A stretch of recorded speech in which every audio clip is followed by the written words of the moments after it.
Lo primero y lo principal es tener un fondo de pescado, que compramos 1 quilo de morralla. L'ingredient més principal per mi és el rap, la gallineta, una miqueta de ratllà. Tots són peix de roca que tenen un sabor.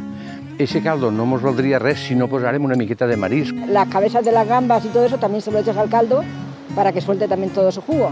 Posem galeres, posem carancs, una miqueta de peix blau, que li dona esa grasa que li fa falta al caldo. Aquí utilizamos la ñora como un ingrediente básico para el sofrito, así, para alimentar un poco más lo que es el fondo del pescado. Le echamos a la paella aceite de oliva y sofreímos unas tiritas de pimiento rojo.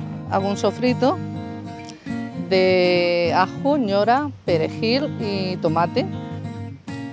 Y con ese sofrito sofrío también el arroz. La sal, al sofregir l'arròs, l'endurix i no deixa que s'esclate.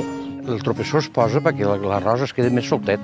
El més normal de tropessó són uns trossets de sèpia i uns trossets de rap, que es pot posar mero, que es pot posar calamar. Sepia, atún y gamba. Lo que hago es pelar las gambas previamente y añadirlas los últimos 10 minutitos para que no se nos quede muy seca. Me gusta más a mí la pota tiene más sabor. Para mí tiene más sabor que la sepia y que el calamar. Mi suegro le echaba pulpo, curioso, ¿no? Pulpo. És important, aquest arròs i tots, una volta fet, deixar una miqueta reposar. El fas sequet, el fas una miqueta socarraet. Y acompañarlo siempre con un aioli. El arroz a banda pues se hacía en los barcos. Se servía aparte, a banda.